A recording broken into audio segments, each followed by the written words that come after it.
You like you like when everybody gets a different question instead of everybody getting the same question every time. It seems to be more fun and more engaging. So, besides the quotes, everybody's going to get an individual question. That way we can keep it kind of spicy and engaging. Hi, Cicely. Hello. I'm just announcing the book that we're doing. It is Jackal by Erin Adams. I do have some trigger warnings for viewers. Themes of childhood trauma, missing child, racialized tension and microaggression, social exclusion, outsider judgment, references to past violence, community silence, and institutional neglect, return to the location of past trauma, and psychological distress tied to place and memory. So if any of that is triggering for anybody who is viewing, they can just click off now and catch us in the next book. Okay, so let's get started. We'll start down with Tara, unless you had to leave to get the show on. And oh, go I'm great. here. Oh, good. Okay, so um, any favorite quote? I do not because I'm listening to it. My library, I have the book on hold, so I'm waiting for it to come in still. Yeah. So me and my cousin have this, well, sister, cousin, whatever, Mary, have this thing like if you're a diehard reader, like the more books that you brand, I think you should get top tier selection. You know what I I mean? do too. Yeah, I Yeah. think we should go ahead of the line. My question for you is, Liz constantly monitors tone, body language, and atmosphere. How does the novel portray this kind of vigilance as a survival skill? And in your opinion, why do marginalized people often become experts in that? Um, so I haven't gotten all the way to where Mhm. we were supposed to stop. But I think just in general, marginalized populations, like that's how they have to live, right? Like you have to constantly be aware and like looking around and making sure that you're safe and your people are safe. And I think unfortunately, just because that's how it's always been, um, that's kind of how those populations have grown to learn, and it's just generational. Like the generation before teaches you this is what you have to do, this is how you have to survive. Mhm. Like for example, I've had friends talk to their kids who were biracial about like if the police pull you over, you just show them your hands, like you don't do anything else, right? And me as a white person, I'm like, I tell my son the same thing. He's 10, but I tell him the same thing, but I don't have that inherent fear that because of his skin color, he's going to just automatically be killed or something bad happen to him. Um, and so I think it's just the way that society has been, unfortunately, and not the way it should be. No, unfortunately not. And as women, also, it's just something that I was taught from a very young age to be constantly aware of my surroundings. I always look in the back of my car when I open the door, Yeah. even if I keep the doors locked, things like that. And always, if it's dark, I don't know why that's more, fearful for me, but I can't imagine. I think the book is called The Hate We Speak or The Hate We Learn, or you know it, Jameson, don't you? Is it The Hate You Give? Yes, Yeah. that that book really rode that whole like how to behave when pulled over. I Hmm. instantly pull my camera out. I instantly start recording anytime I have any interaction with the police. But that's a totally different thing, but for me, it's just scary. So yeah, I get it completely. Udi, I see we've got rat babies now crawling. One's trying to crawl in the bun. It's like, oh yes, let me make a nest. They're so cute. Did you have any favorite quote? No, I didn't mark any. I'm Okay. listening to as well. Yeah. There was so much that spoke to me in this. There was a I don't know lot. why, but it's hitting the feels a lot. Okay. So my When she was talking about like her divorce and stuff like that and her separation from her partner, that really hit me. Oh, it's it's awful. And the shame that that sometimes brings, like having to tell people like you have another failed relationship or this person hurt you, is it combines with the loss, in my opinion. It's just I know where she's coming from in that point of view, having to go home and like be like, well, yeah, my plus one's not here. You know what I mean? Mm-hmm. Um, okay. So my question for you is, what does the book suggest about how exhausting it can be to justify your own reactions in spaces that don't fully see you? So like I think this can apply to you in a way. I'm sure as somebody who has been adopted, if you're in a situation where people are talking like about familial histories and things like that, that you don't absolutely know every detail of, like that has to be, people presume people are going to know these kind of things. Or even in any other space, have you had to like stand your own ground and be like this is who I am and it's different from who you are? I never used to be so vocal about it. I used to kind of just like tuck myself in the corner and just not really interact with people. But now that I'm older and I can see like the judgment, I don't like to be that person. Mhm. So I interact with everybody regardless what you think of me anymore. And you should. um I think that it is very tiring though. And I think it does, after repetitive repeating yourself so many times, just trying to be who you are can be really, really freaking exhausting. Hmm. And then you just never know what you're going to come in contact with. Some people are super understanding and empathetic, and some people are just assholes. But it's good that you stand your sacred ground now, because I think Yeah. even in the short time that I've known you, the last couple of years, you've gone from fawning to fighting Hmm. as a response, which is empowering. Yeah, You know? I'm tired of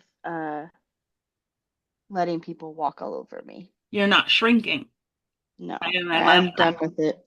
I'm like, I got a new rat baby for you. Here you go.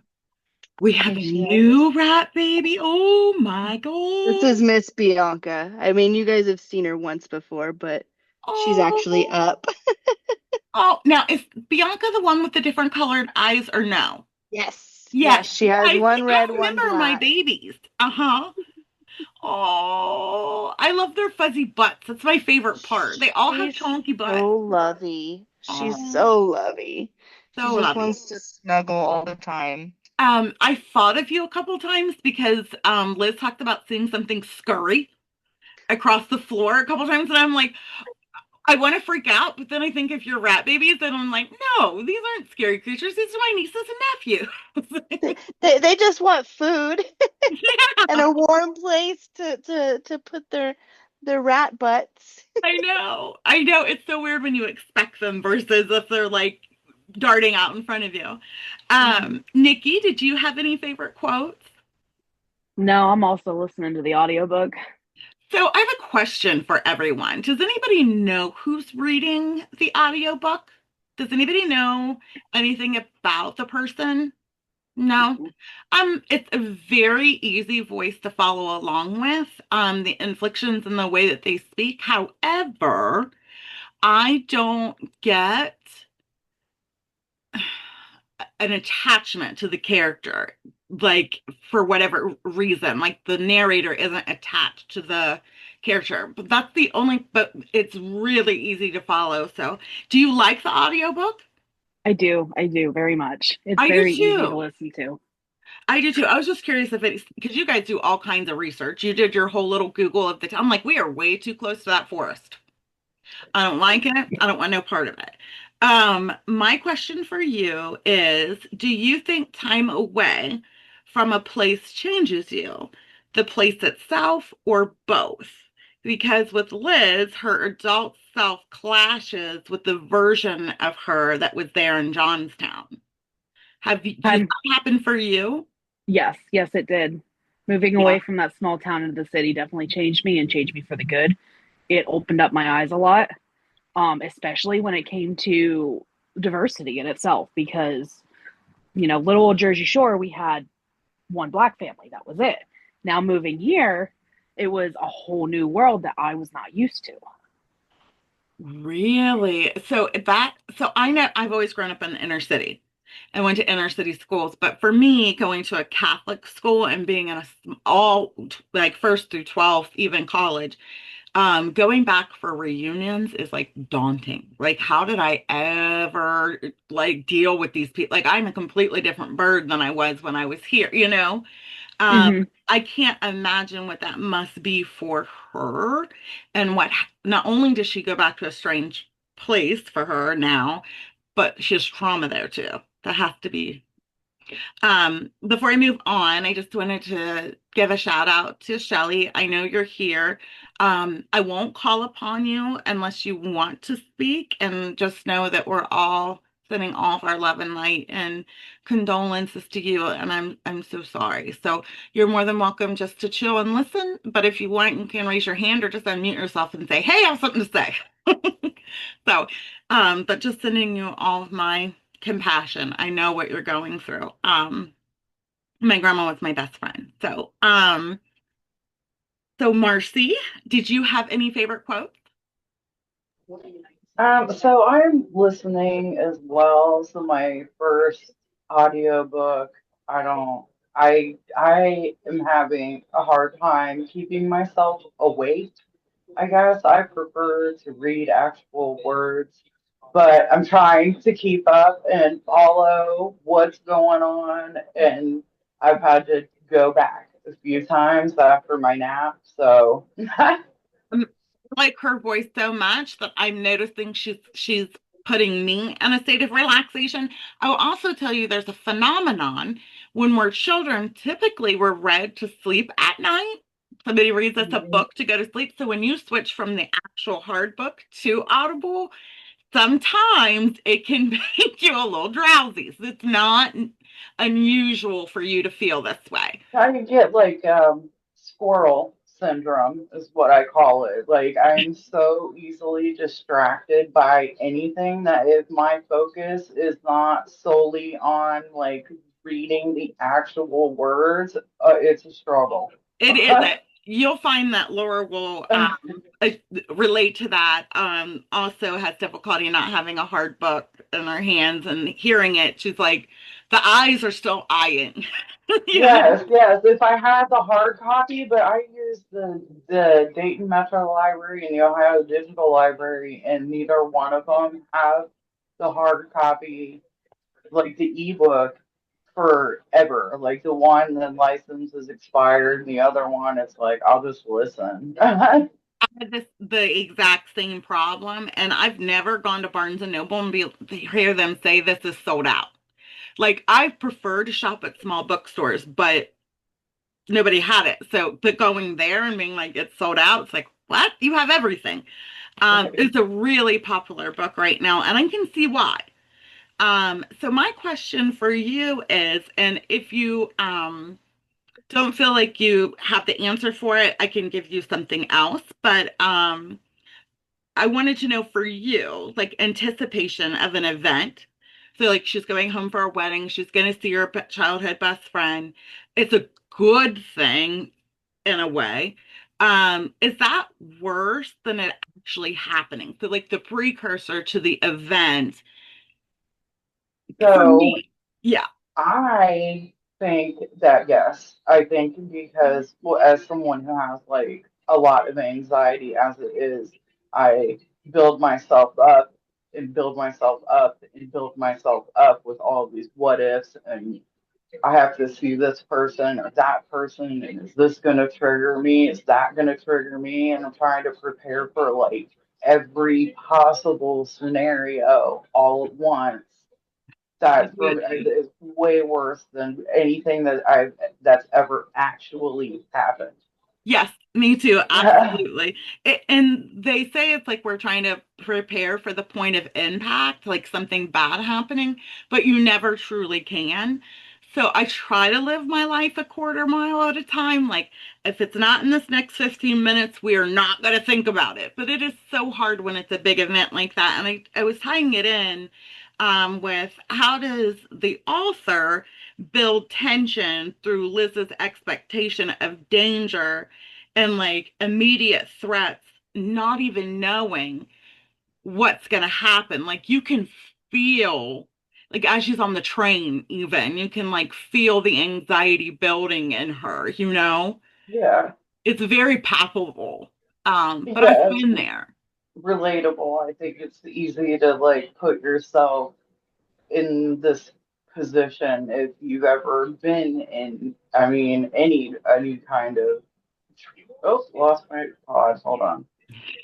Especially, when you have to, when you build yourself up and you are traveling somewhere and it's just everything all at once. I Yes. think the author does a great job at, even if you don't have anxiety, getting a small glimpse into what that might feel like. Right. I think also with like the event and stuff you're expected to perform. I think like going to get the wig and things like that. Like I know what that's like. Like my hair has to be perfect. Everything has because I'm going to be under scrutiny. And I just felt like Because people without are going really, to judge. Like, yeah. they're going to judge based off of the last time they saw you and what rumors have been spread about you. And they're always going to judge. So everyone wants to go and looking their best and putting on most of the times the performance of their life just to dull down any kind of I I don't know, adverse reaction to you or things that may have been heard about you. Yes. All of that. All of that. It kind of reminds me of Romy and Michelle, and they go back and they're so nervous. They're like, we invented Post-its. Like, but really, honestly, I feel that way anytime I go back anywhere because I want people to think I'm okay, but basically, but no one's ever truly okay. It's nice that you were able to empathize with that feeling though, because for me it was really relatable. Maggie, did you have any favorite quotes? I didn't have like specific quotes, but the interaction that she has with her mom was just like very visceral to me, especially as somebody who has like a complicated relationship with my mother. And at the same time, her like observations of Black women and Black culture is just like so delightful. And like always makes me think of like different women in my life. And like her commentary around like a Black woman who goes out with her scarf on who wasn't like had no intention of leaving the house that day and like you should be getting out of her way like very much reminds me of like a lot of the women I have worked for and with. And like yeah, if I see them, like I had one of my coworkers call me while she was like in labor and I knew that her calling me while she meant like I had fucked up, there was a problem, I needed to fix it immediately because if she was going out of her way to deal with me right now, I was in trouble. And I just I love it. I love the voice that the author is able to like portray. I completely relate, and I also related to the fact that like I had a really strained relationship with my grandma in that way as well. Like she had really high expectations of me and put a lot of pressure on me to look a certain way, but also she was my best friend and like she knew when I needed a hug. Like her mom knew before she even had to say it. Like you can tell they have the bond, but that whole scrutiny of like you can just look at me until I gain 10 pounds or you're gonna really, it's so complex. So I can also relate there. So my question for you is, it's a little bit deeper, but what do you think people or yourself usually hope to gain by going back to difficult places? Is it closure, proof of growth, answers, something else? Like where they're in this part of it, it seems like she's looking for some type of validation. But have you ever gone back to like a point of impact? Yeah, and I think it really depends on like what it is drawing you back there. Um like I also it was like the I've been at an age where like my high school like best friends got married like in the last couple of years, and like going back into that situation and like having to deal with people that I haven't interacted with in 20 years because they were friends, and like that's fine, they can be friends, but like I don't need to interact with these people like ever. Like it, but I was there for my friend, and so like I very much identified with that of like I am here for you exclusively, and I'm putting up with all this nonsense to deal because I love you and because that's the contract we made as friends. I have to put up with all of Right. your people, you have to put up with mine, that's the deal. Yeah. um and and also like my partner and I talk a lot about like the idea of making your own story, and like if something was traumatic for you, like you can change that story for you by revisiting a place and making it something different for you. And like being really intentional with where and when you choose to do that. Like it has to be the right moment at the right time and all that sort of stuff, but it can potentially be empowering. It can be. You're right. Sometimes in trauma therapy with EMDR and also exposure therapy, they do discuss that a lot. It can be a place of power and like regaining and replacing. It's difficult, but it is possible. And kudos to you for going back. That takes courage. It really does. And I don't think people put enough like praise on that. It's hard to face that sort of stuff. It is for me anyway. Kind of takes me out of my skin. I get like depersonalization. Like, am I real? Are they real? What the hell is happening? um, Laura, did you have any favorite quotes? I did not. Okay. I know this is not your genre of book, but now No. you're in deep enough now, you have to know what happened. Yes, Um, I am. so my question for you is, and I think this may actually apply to your friends back in Florida, but do you ever like get back with familiar people that you grew up with and it takes you back to a different time and space? Does it make you feel younger than you are? Because when you look at Liz and like all of her inner dialogue in the beginning, it almost switches when she's with her best friend and like they're talking about like a rager and like they're gonna party and have fun and like do you do that when you're around? I know one of their names is Brandy, but I don't know the other one's name. Jamie. Yeah. Do you guys revert back to like 13-year-old youth or is it like Well, I mean, we've known each other since we were two, so 45 years. Oh yeah. God, 46 years we've all been friends. And we don't talk every day. We don't, I mean, I haven't seen them now since 2018, I think, is the last time I saw them. Oh wow. But as soon as we get together, it's like no time has passed. We are right back to the kids. I mean, they nicknamed us the Three Musketeers when we were in preschool, and it has been that way ever since. Yeah. And we get right back to it. Is it unusual or does it just click? Is Oh it no, it just uncomfortable? It clicks. just clicks. Yeah.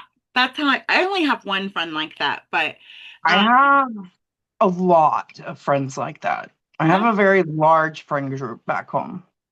that's unique. The friendships you build in childhood like that, they carry with you your whole life, like that special bond. They almost become family. And I thought that was really cool that her and her best friend had that like instant connection. Like everything Mhm. else went away, almost to the point where she was like, "Forget the wig. I'm just gonna be me." I thought that was really empowering. And I think the support of those people changed that dynamic for us. Karen, did you have any favorite quotes? I actually had two. One is Shadows hid danger. Danger for Black girls was different. It didn't obey the boundaries of stories. For them, it was always real. Yeah. And then I had, hold on, just the other one. Um, being blind to color only makes you blind. Yeah. So, for a while, it was viral on Facebook. It was back during the George Floyd stuff, and people had posts that said, "I don't see color." And I felt like, I'm not real sure that this is affirming. Like, Right. And I don't know if they did it from like a place of cruelty or whatever, but like almost like of a place of ignorance of not knowing. And I that quote hit me too, and it took me back there. My question for you is, why do you think people avoid talking about painful shared history? So like this town's silence, like why is it that they don't ever want to confront it? Like what's going on? Why do you think people we have it right now, with like what's happening in the country. Like life has to keep going, right? We had to have holidays, but there's like a cognitive dissonance going on with like everything that's happening with ICE and stuff. Like it was really hard for me to see what was happening to these children and then be like, okay, well, Merry Christmas, Rudolph the Red-Nosed Reindeer. Like it was really hard for me to ignore it, but I do know as a society we're kind of conditioned that way. Why do you think it's like a personal choice because they don't want to deal with it, or do you think it's because the pressure of society just keeps moving? Or do you think they just don't want to deal with it? Like they just wash their hands of it, like they don't care? Um, I think it could be a lot of, it could be different factors. I think I agree with, it could be that they just don't want to deal with it. They don't want to rock the boat, as you might say. Um, you know, you look in society, unfortunately, like the disappearance of a Black person is a lot less taken seriously than the disappearance of a white person. Um, Unfortunately, yes. you know, um, and actually, as like Liz was talking to her friend Melissa, she was talking about, you know your dad's racist, right? And so is your brother.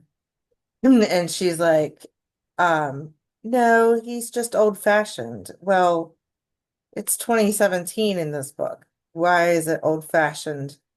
Why are you giving that an excuse? It's an old fashioned I tale. It's know. not. It's something that has, if you continue to perpetuate racism, it's still going to keep happening. And, you It's a big know, thing. It's yeah. perpetual and it's pervasive and it's still happening. And I know, I'm pretty sure, Cicely and Jameson and I, and maybe Maggie, although I'm just now starting to really get to know Maggie. But when they did the George Floyd protesting, they wanted a band of white women in front of all Black people that wanted to protest so that they wouldn't be attacked. We'd make a wall and a barrier for them. And I cannot explain to you the difference in the way that I was treated versus my not my niece, but she's my best friend's daughter who's biracial. Completely different. And that was just in a peaceful protest. So like seeing that and being on the front line of that was so disturbing for me. And people just don't know that's happened, how bad it is. And it just makes me wonder why we don't talk about it more, why we're conditioned to block it out. And like your stance on that and how you felt, how it affects you, you know. But you're right. I think it's a mixture between stigmatism and conditioning, unfortunately. Jameson, did you have any favorite quote? I actually did have a couple. I liked when her mom told her, when your name is in other people's mouths, they twist it up. They make it into something you're not. And when people take you outside of yourself, that's when trouble comes. And then the other one. I loved that one, by the way. It's so true. She said, a luxury of girlhood is being able to play on other people's anxieties about consequence. If you make a girl cry, you must be sorry. If a girl offers you an imaginary phone, you answer it. If a girl reaches for your hand, you take it. In womanhood, all of those exchanges become contingent on her ability to pay a price. Sometimes the toll is exacted with no regard for the willingness of the woman. Mm, absolutely. And I know racism is such a big part of this, but so as being female. And I thought that those ones really hit me because I know what that experience is, and it hits it right on the nail. Okay. I also liked when she said you can take the girl out of the mountain, but you can't take the mountain out of the girl. Oh, Um, that's how I feel about the ghetto because I've grown up in the inner city and like I try really I hard. tend to say you can take me out of the holler, but you cannot take the holler out of me. So I Yep, thought that was great. yep, yes. I that resonates with me because I've grown up in a really bad neighborhoods my whole life, and I've had to fight just for my presence, and it's hard not to indulge that side of me. My question for you is, do you think returning to the site of trauma is necessary for healing? Um, so for her, it seems to be, but not everybody has to go back to go forward. How is it for you? I think it depends on the trauma. Mm-hmm. And probably the person. Like I am a masochist and Me stubborn. too. So if something traumatic happened, my brain says you don't get to have this much control over me, so I'm going to go back on purpose. I'm not going to let you ruin a place that I loved or a place that I cared about. And I'm going to go back there and I'm going to reclaim that, and it's going to be okay. And if it takes 5 years or 15, like I'm going to do it. But I don't think that that's necessarily the answer for everybody. I think that there are some situations that are just so traumatic that you walk away from them and you get your closure some other way. What's really cool is I also tend to want to revel in the darkness, and am drawn to that. But sometimes I think it's my stubbornness, and I wonder if it comes from a place of like the fighter in you, like that spite, like you're not gonna break me. I'm going to fix this.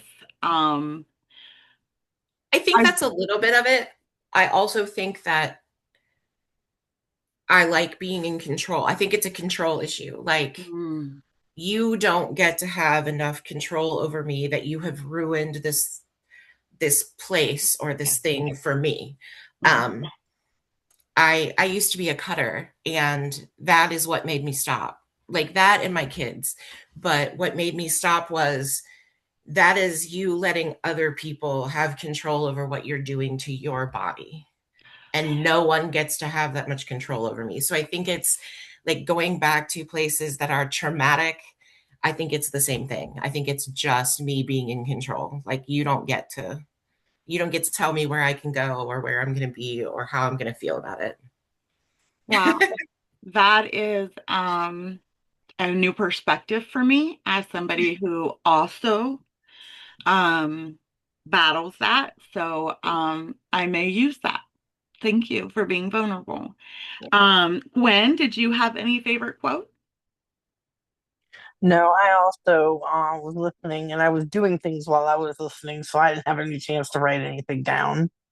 That's totally okay. And I know this isn't you would have never picked this book off a shelf. So just knowing that, I kind of just want to ask out of curiosity, what is it like for you reading? I think this may be your first horror genre.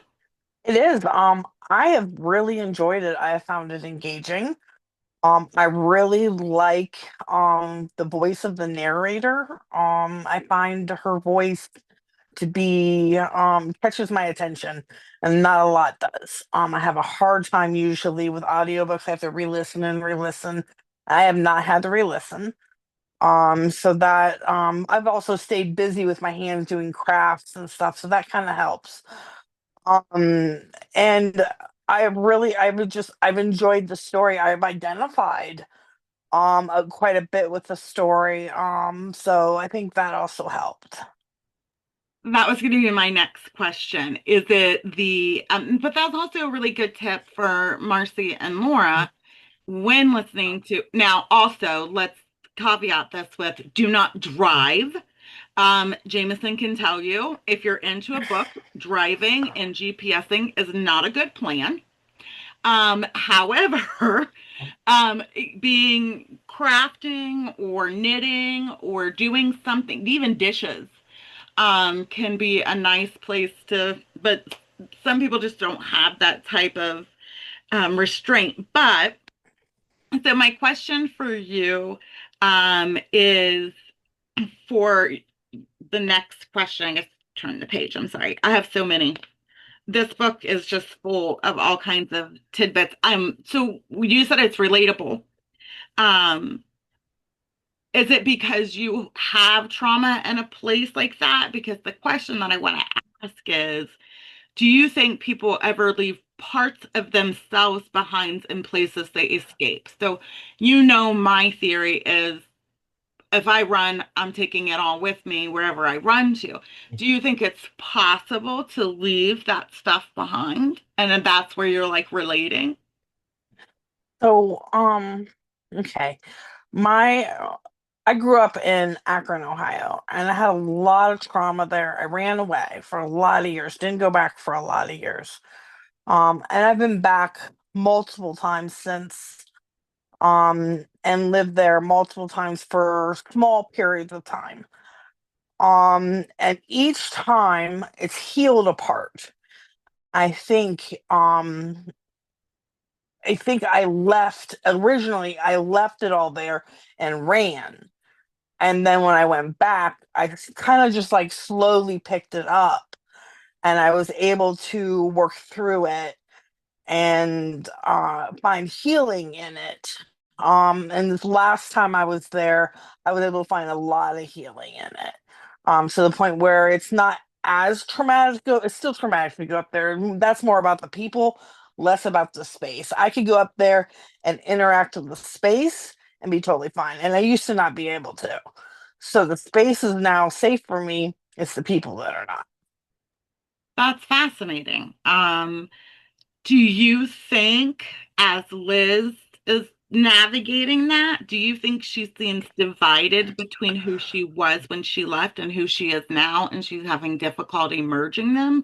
Or do you think she'll be like you and find some type of resolution? I am not real sure.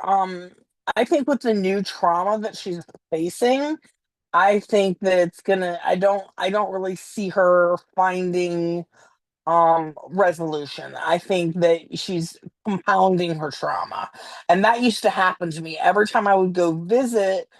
I would compound my trauma. So finally, I just stayed away for a long period of time.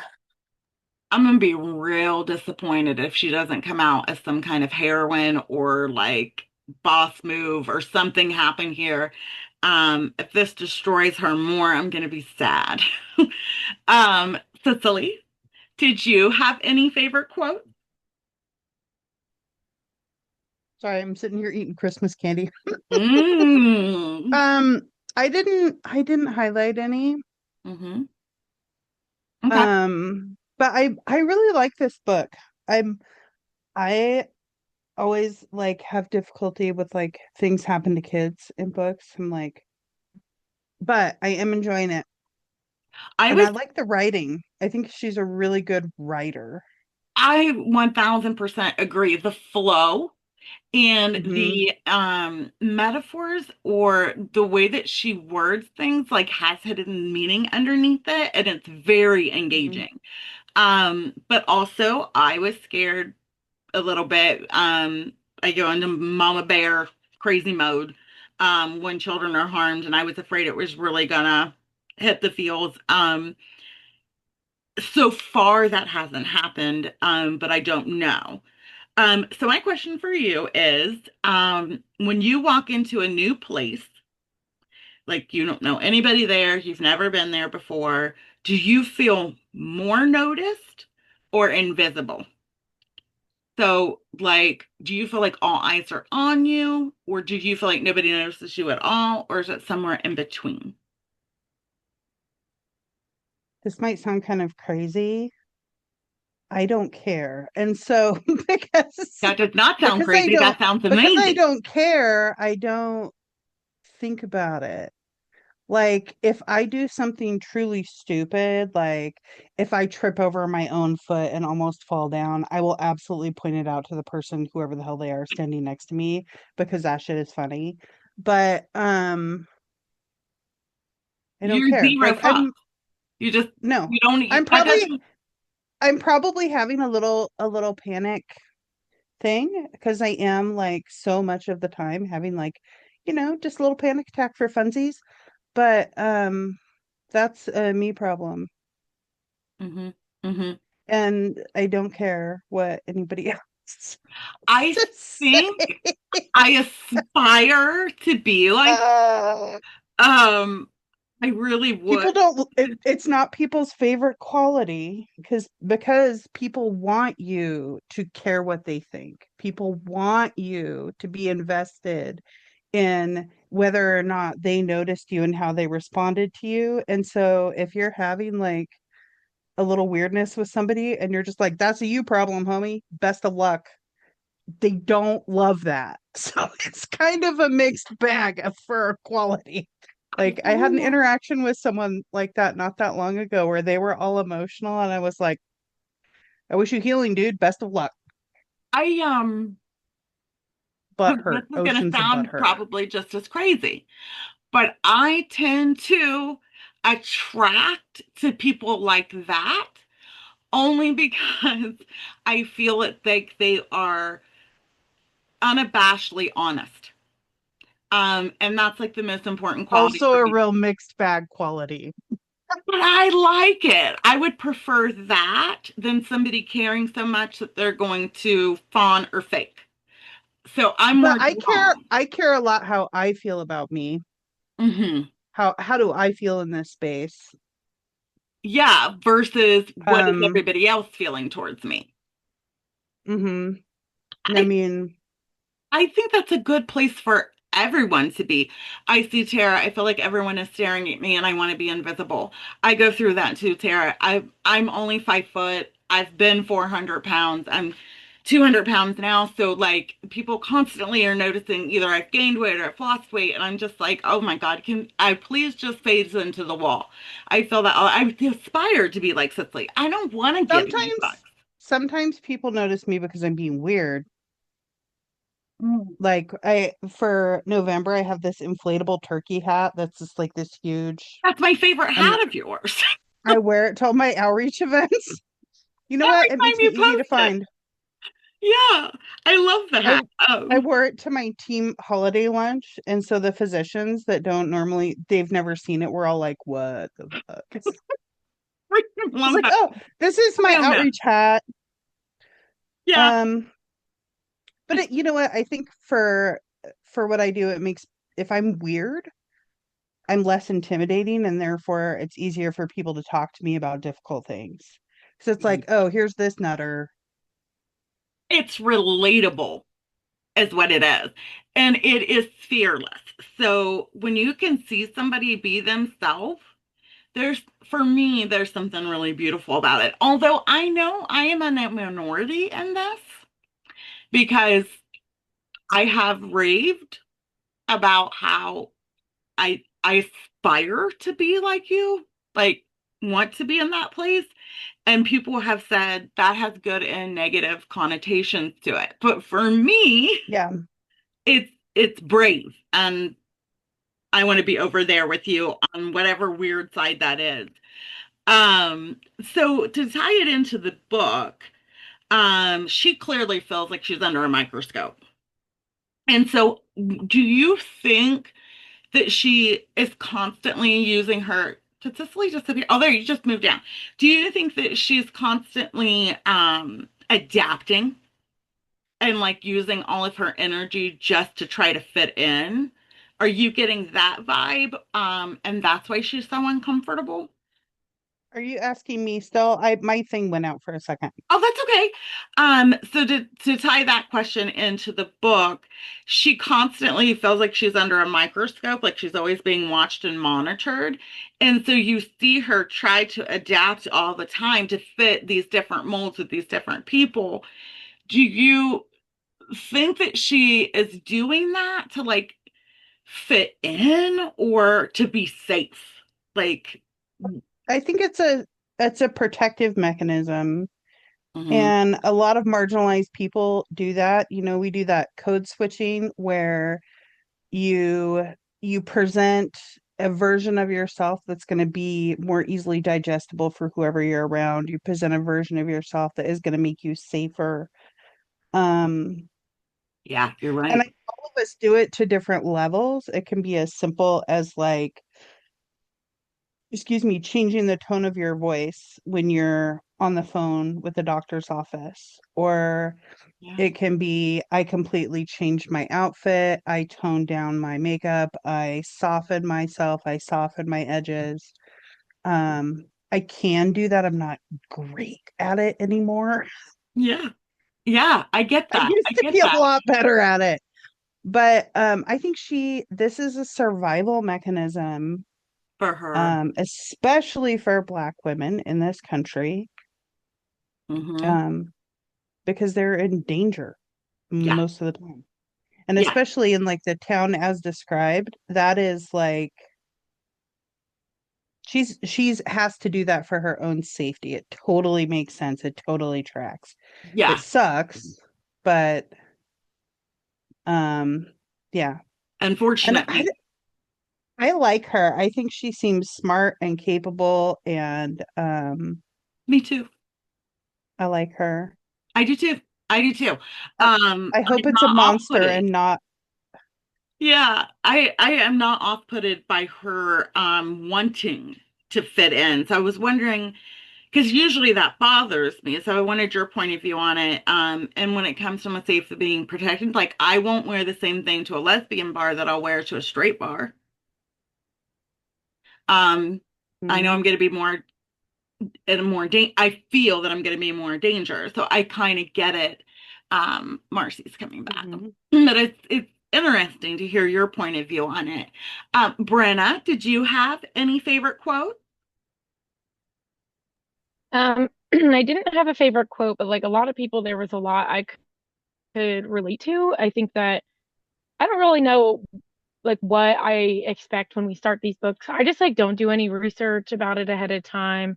I don't read the description or anything. I just hop right into it. So I feel like I'm always a little bit surprised. But yeah, there were a lot of things that I could relate to that I guess I wasn't really expecting, but it's been cool to explore that. I really like that we're building up this dynamic versus then jumping straight into the horror because it's coming. I dig all in. I'm like Nikki. I'm Googling shit and everything. But I don't want to know the ending. I just want to know what I'm getting into because I start to get scared. Yeah, that's fair. That's fair. My question for you is, have you ever felt like you belonged somewhere, but only if you didn't draw attention to certain parts of yourself? So you silenced a piece of you to fit in. Um, so like as long as you stayed on your best behavior or you acted accordingly, you belonged, but you had to give up a piece of you. Oh, wow, this is a deep question for Sunday night. Hmm. Um, I think there's a lot of cases. The thing that's coming to mind the most is that um I had undiagnosed ADHD my whole life until I advocated for myself as an adult, right? And so there's a lot of like looking back now, I'm having to do a lot of backtracking. There's a lot of situations that I didn't understand, as a kid or even as a teenager, like maybe why I'm responding differently or feeling differently. Like I didn't know anything about that at the time. And so it just, I just didn't get it. You know what I mean? And then as I became an adult and then throughout my early 20s, like there was just some real clear, like, hey, something's going on. It took a long time. It took a lot of advocating. And then, Yeah. even after advocating for that, getting the diagnosis, sometimes it shows up in the workplace as well. Like, I'm very transparent with myself. Hey, I have this. If I'm a little, you know, unfocused or distracted, right? Like I'm always just very transparent about that. But even in knowing that, it's like we accept you, right? But only if you fit into our mold.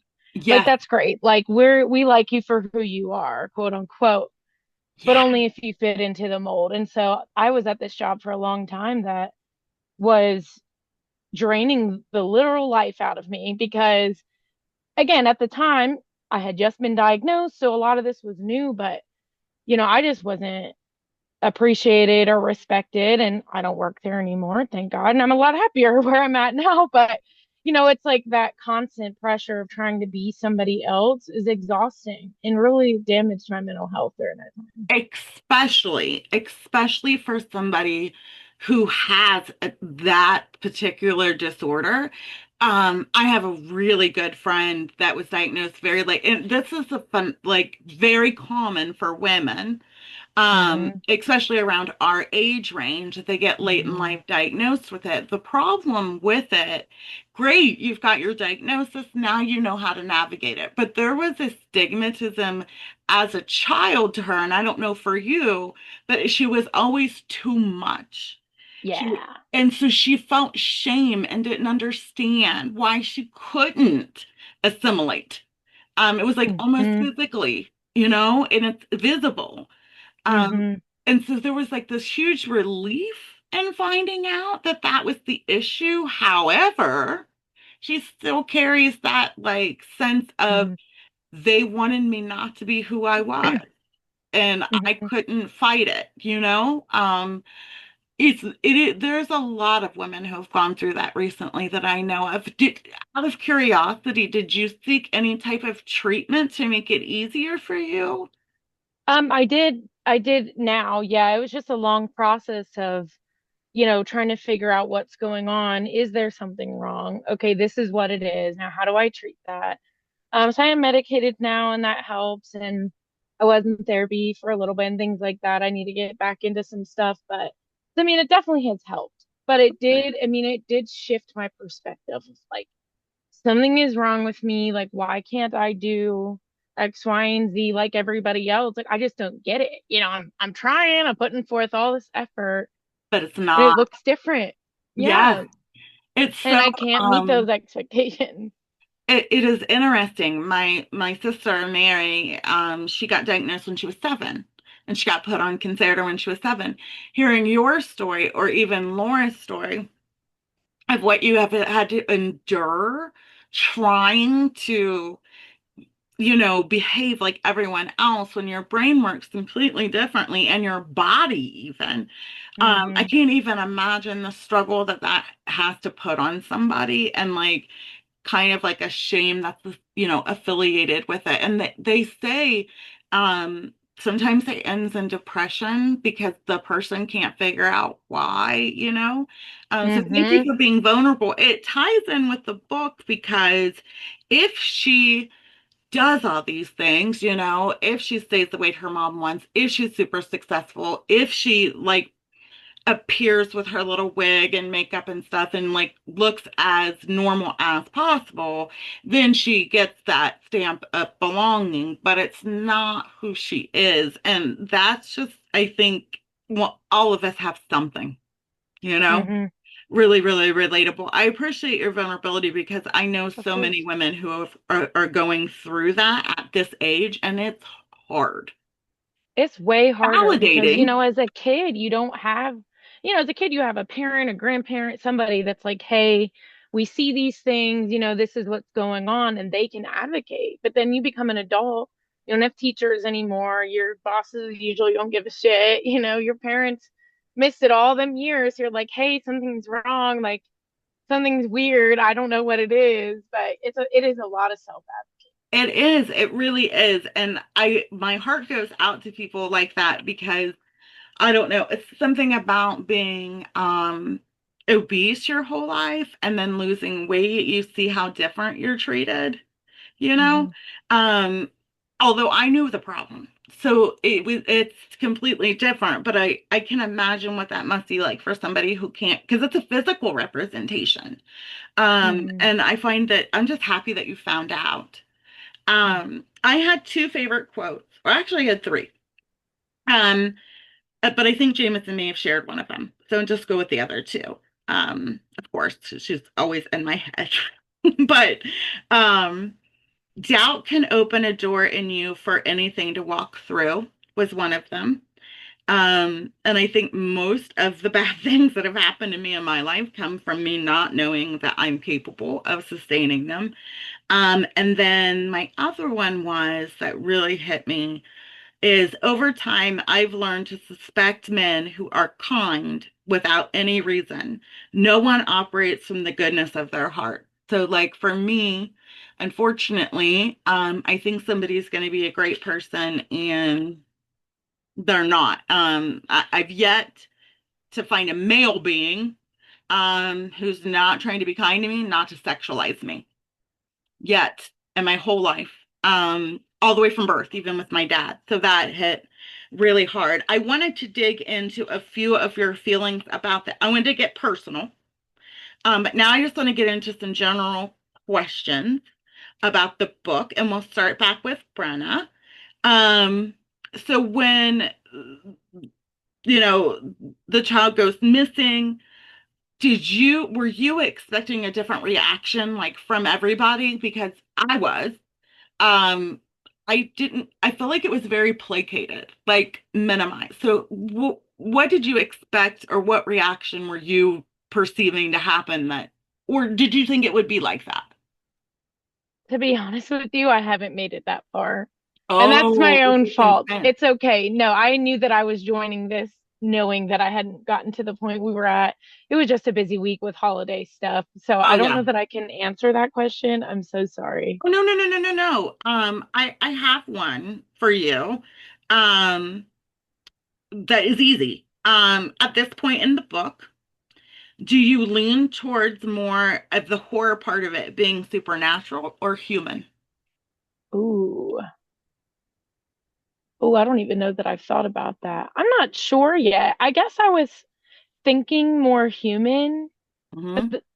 but then the more that there's been some like supernatural discussion in this group, it's made me think like I didn't even really explore that sort Yeah. of possibility. Me, Nikki, and Jameson and Maggie are all wondering, what is this? Is this something, diabolical Mm-hmm. animal, or is this human? Like we're all wondering. And I think we want it to be supernatural, but we're kind of realizing it's probably going to be human, unfortunately. That's kind of what I was thinking too. Like the fantasy person that, doesn't want to think about real life is like, yes, please be supernatural, and the Yeah. realistic person means probably like it feels like it's more human, but we'll see. Could be Yeah, both, no. like Jameson said. I'm really excited to see what exactly is going on. Cicely, tagging on to that, my question for you is, are you getting a vibe, not from Liz's point of view, because I want to ask you about that, but in the way that the town responds from her point of view, is that white lives are more important than black lives, right? Like we're getting that general Mhm. Johnstown vibe. Do you think that's reality, or do you think that is her trauma influenced brain? Just out of curiosity, no judgment, but just getting to know her as a character. I think it's absolutely reality. Yeah, me too. I've seen it in all kinds of different ways and different places. Hmm. Um, so yeah, no, I think Yeah, she is 100% right. it was a solid 10 toes in for me on that, but it is a club question on every book club site. And I'm just Mhm. like, I can't even believe that this is a question. But she did have real bad trauma, and sometimes that can distort perception. So I was curious what you thought. Gwen, we'll go back to the first question. Were you shocked by the town's like reaction, the wedding? Like the only people I felt like a real deep reaction to it were, Melissa and who she marries, and then Liz, and then Melissa's mom. Did you expect more? Oh, Shelly. Okay, I'm coming to you, Shelly. Go ahead, Gwen. I felt like it was like no one cared. It was it was very shocking. And then that whole thing where they were just blaming her, like it's your fault that the kid's gone. Like you should have been watching the kid, and like like the fact that they repeatedly, everyone was repeatedly blaming her, and that wasn't even her kid. Like, come on! Like I was so the whole thing made me really upset. There's multiple things going on in the whole, like the way the way Nick was handling it, the way he approached her and talked to her. I have a lot of questions about who's Nick is as a character. I'm kind of wondering about Nick. So I've got some questions about that. I put it in the chat. So I he's on my radar. So, but yeah. I get weird vibes. I don't know if I get bad vibes, but Udi's comment just now was also, yet the entire police force was there too. Hmm. Like why does she have to be the only one responsible for this child? Like the whole thing pissed me off. I'm like, what the Hmm. hell is even happening? Hmm. Side comment, I don't know what's happening with Maggie right now in this beautiful chunk of a cat, but it's distracting me because it is adorable. Okay, I want the cat. I want to hold the cat. I want to make the cat my baby.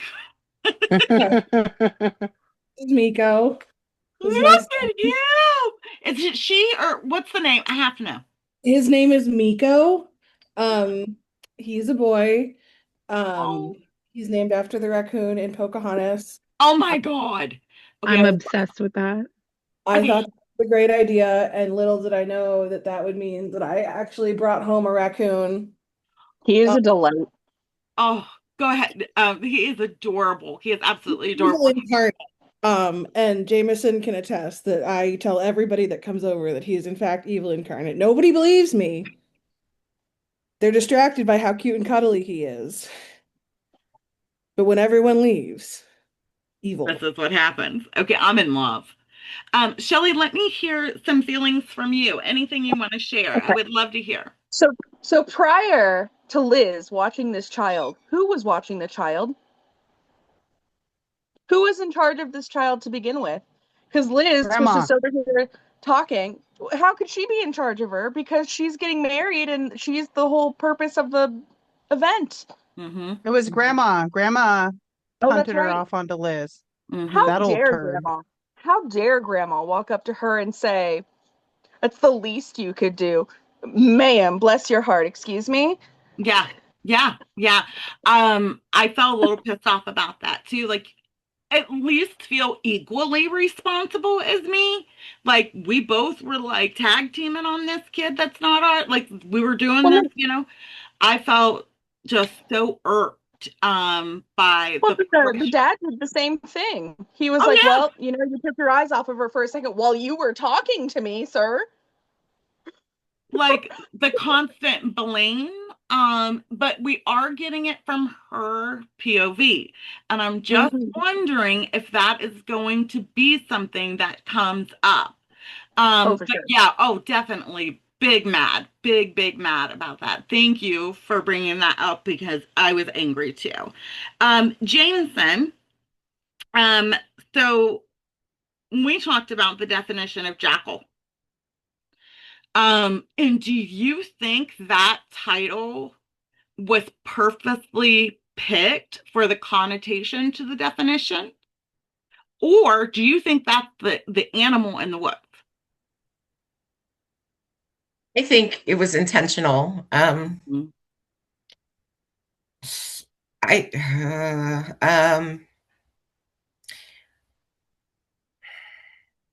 I'm trying to think. So their I name had is I had the something animal. written down and now I'm trying to find it.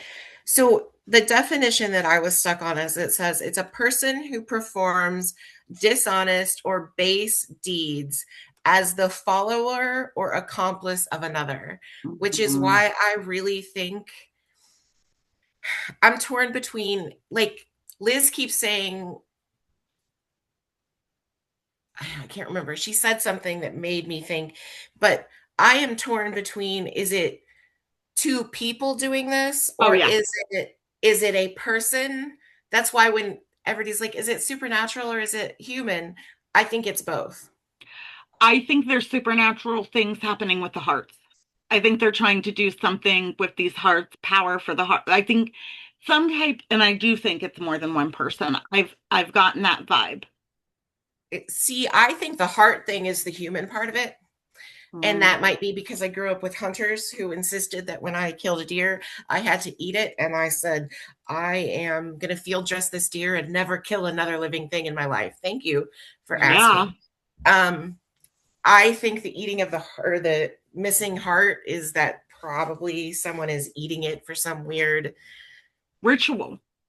I don't know. I think that's the human part of it, but I think, and maybe that's just because they keep saying, like, when you grow up in Appalachia, like, if you see something, no, you didn't. Like, Yeah. so Yeah. I guess that's why I think it's both. It's weird how much the Appalachian, the way that you talk about it's so similar to living in an impoverished neighborhood. Like we don't call the cops here. Like if you see something, you didn't call nobody. Like we all out here looking out for each other. Like that's just the way that it is. But it's unusual because the dynamic is so different between the two, yet the behaviors are so similar. But it's not, here's the thing. When we say, if you see something, no, you didn't. If you see something that you think is creepy or you don't understand, no, you didn't. If you see Hmm. somebody being hurt, yeah, you definitely saw that. Yeah. Like, there's a difference between I'm not getting involved because I'm going to do the right thing.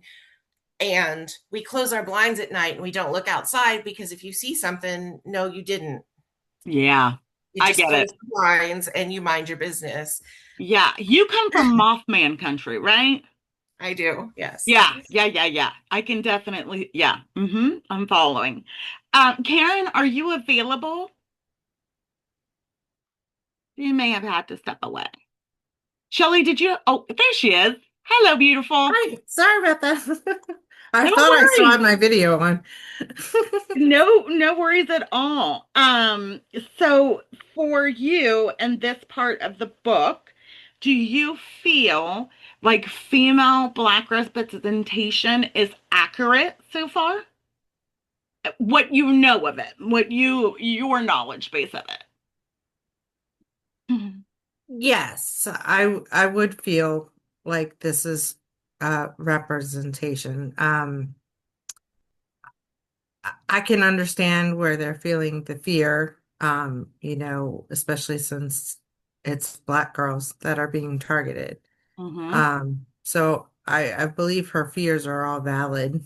Mhm. And I Um, do too. I think it is across the board. I think it's very relatable. It's just hard because, what I think that's difficult being a white non-binary or white woman to completely put our feet in those shoes, but we've seen enough to understand. I was just wondering in your, and I know you're so well versed, you've read like every book. If you But felt like, I felt well, I'm curious to know like why Alice hasn't been mentioned right, again. But it was weird. I did the math from like the time 1985 to 2017, so it was 32 years, and that was so Liz was just born that year. I didn't realize the time difference was that extreme.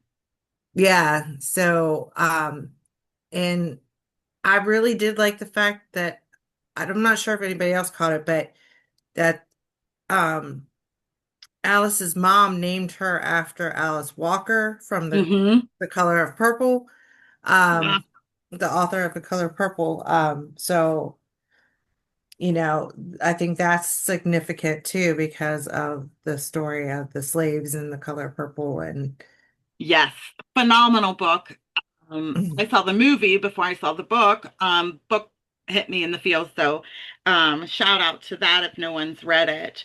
Um, okay, so Laura, um, where you've read and in your experience, I know you work in a facility that's mostly male dominant, which is unusual sometimes for females, especially coming from somebody who's a nurse that's mostly women. Do you feel like danger in this book is applied in the same way to women as it is to the men? Like, are you picking up on the women are more vulnerable? Are you noticing that? Um, I see it in the book. It's not something I experience. No, because you present masculine. Well, And yeah, a lot of times you're I'm mistaken. viewed very differently. Yeah. Yeah. I was really curious. I was hoping this would fall in somebody non-binary or mass presenting, um, and how that is different for you. Or do you ever feel vulnerable as somebody that's the only female? It depends on where in my work situations, I've never had that issue. Now, I've gone into some small town straight places that as soon as I've walked through the door, every every head in the bar turns and I'm like, oh, Mm-hmm. I may Do you, I'll feel so great here. I know, with other masked women, some feel like they're being judged, others feel like that they're in fear that these men are going to be attracted to them. Is it more of like they don't accept me and they're going to attack me for that, or is it more they're going to sexualize me? Oh, it's more of I get the feeling like clearly they've never seen a lesbian before. Yeah, We do exist, I promise. Like that's kind of the feeling. that's really Never, I don't usually really worry about the men.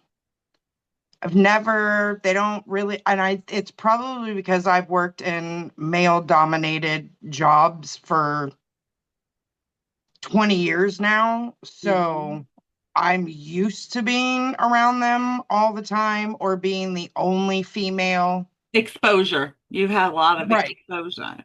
I It's mean, my different. last job, I was literally the first and only woman that worked in that plant in Yeah, its 100 years existence. yeah.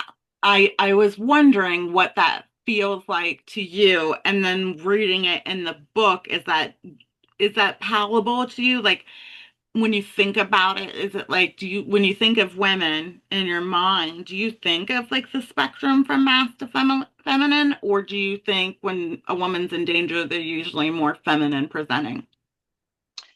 More feminine presenting. Hmm. Yeah, me too. Me too. Maggie. So far, do you think the novel is challenging our idea of safe spaces? Because home, theoretically, is supposed to be safe. Um, I can only speak for me. And I don't think for me it's necessarily challenging my idea of safe spaces. Um, my experience is one where home has not been safe much of the time, if ever. Not now. Now my home is a very safe place, but for a lot of my life it wasn't. And also I mentioned in the chat that like the novel and Liz's reactions to returning to her hometown remind me a lot of like conversations I've had with my husband about growing up in an all-white town. And even like because he grew up near like Powell, Delaware area, as like the only black family in that time. Um and um like even to this day, if I want to plan something in that part of the city, like I got to give him a heads up because it will still stress him out because he knows he's still going to be treated differently when we go there. Um I hate that.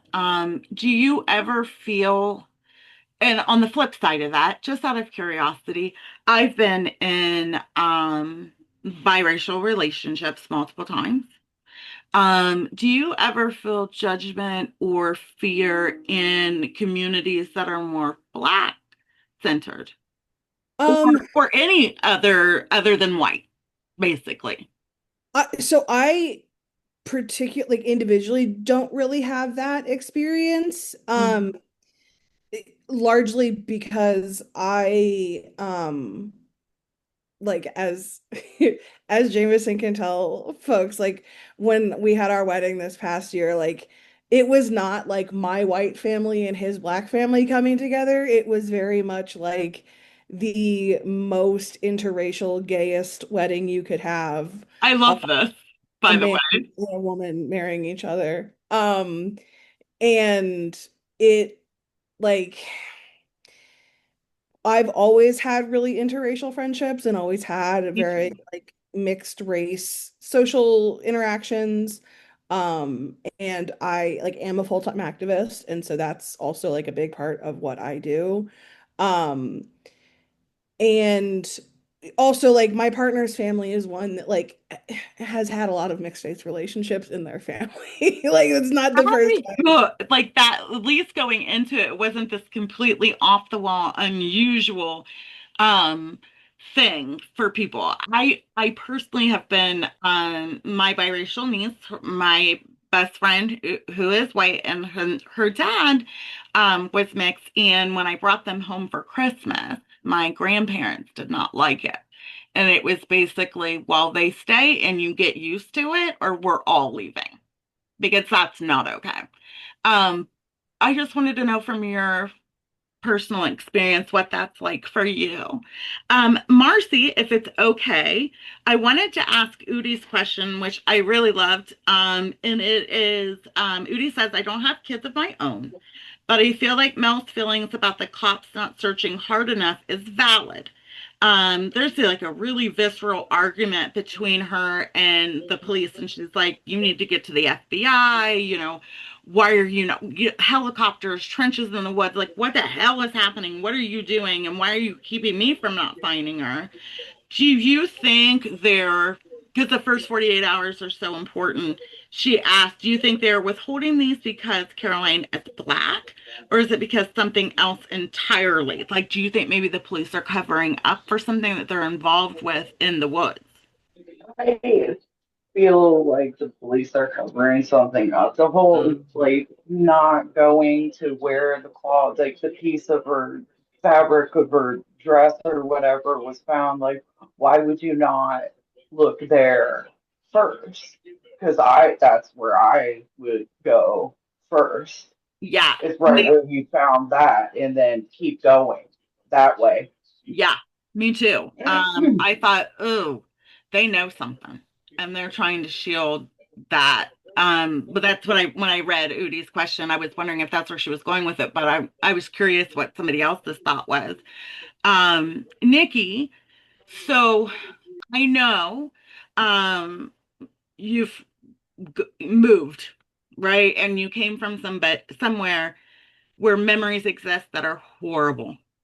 And what you've built for yourself here is light years away from what you had. However, I'm curious, like Liz, do you carry that with you here all the time inside of you? Is it something that you still work through? Or Oh, did absolutely. so the move alone wasn't enough to No, no, it's running away is never, it's not going to take it all away. no. It it may give you a place to heal, but it doesn't take it away. Correct. Okay. I've never moved from my place of impact. I still live in the house that it happened in. So I just wanted to know from somebody who's moved so far away from that. Um, it's nice to see that you found a place of peace and safety and acceptance, though. Um, I really, really hope Liz gets your story. I really don't know what will happen in my brain if she doesn't. Udi, out of curiosity, is there a possibility at all in your mind that somehow Liz is involved? I don't think so. I So you don't don't think think so. there's any type of psychotic break or any type of, No, I don't think so. I think that she's legit, that she went to go get a drink and went back, and it kind of sounds like it in the writing. I see what you're getting at. It kind of does. she's the common denominator? Hmm.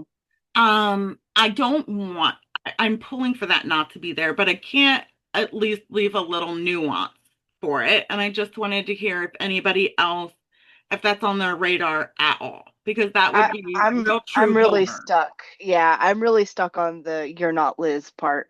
Yeah. When you asked that question, was your implication that the police may know something, or were you just generally wondering is something else going on?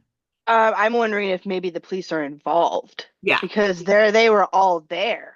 Like, Hmm. why wouldn't they want to switch? I'm wondering if maybe they're like covering for each other, and Hmm. that's why they're not searching the right area. Hmm. Yeah, I really, really think you think the creeps wanted to get Liz. I do too. They're trying to pinpoint her and make it all her. I felt that too, Cicely. I really do.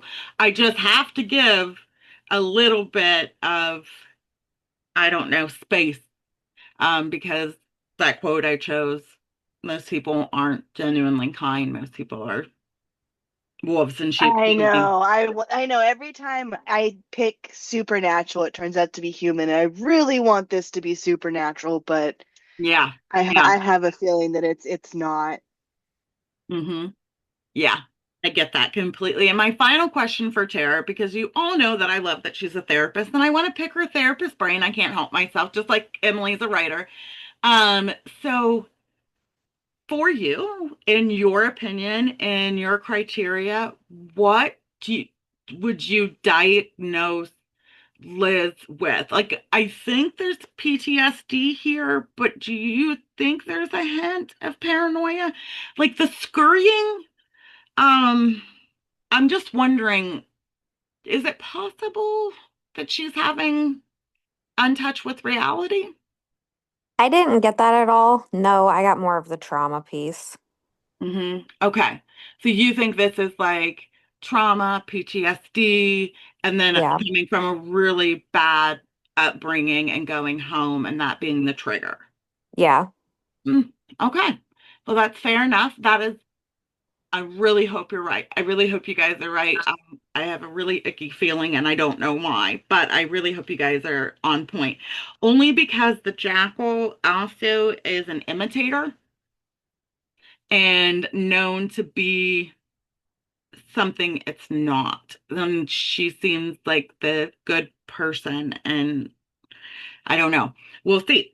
So we are done with this part. We are going to read to, I was pulling it up. I'm sorry. I think the icky feeling is, oh, it is, Maggie. It is. It hits me and I feel so bad because my niece, I didn't think that she would have as much stigma being biracial as she would. Um, but it's worse. Um, it's really hurting me. So we're gonna read from the Feather, all the way to Brittany. And I'll screenshot that place on Audible, but it follows. That's the only part that says Brittany. So I thought that was a good stopping place for next time. And then I'm going to stop recording because you guys know